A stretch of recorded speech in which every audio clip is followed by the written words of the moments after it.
You're listening to the Experiencing God Day by Day podcast, brought to you by Blackaby Ministries International.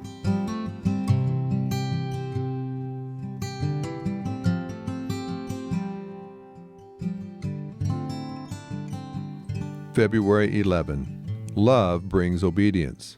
John 14, verse 21. The one who has my commands and keeps them is the one who loves me, and the one who loves me will be loved by my Father.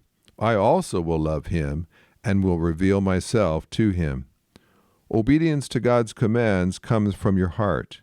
When you begin struggling to obey God, that is a clear indication that your heart has shifted away from him. Some claim, I love God, but I'm having difficulty obeying him in certain areas of my life. That is a spiritual impossibility. If I were to ask you, do you love God? You might easily respond, yes. However, if I were to ask you, are you obeying God? Would you answer yes as quickly? Yet I would be asking you the same question.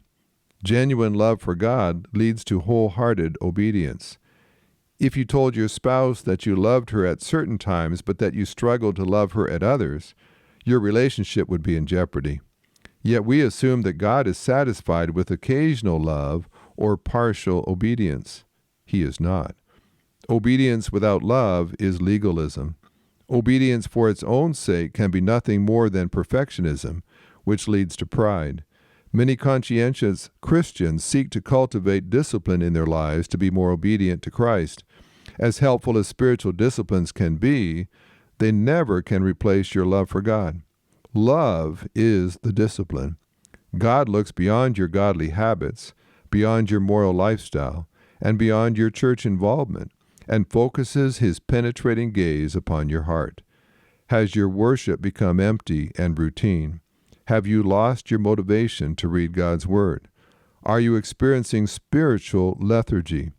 Is your prayer life reduced to a ritual? These are symptoms of a heart that has shifted away from God. Return to your first love.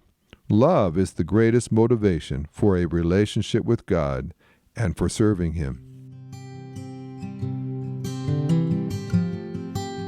This podcast is based on the book Experiencing God Day by Day by Henry and Richard Blackaby, published by B&H Publishing Group, music by Mark Brown.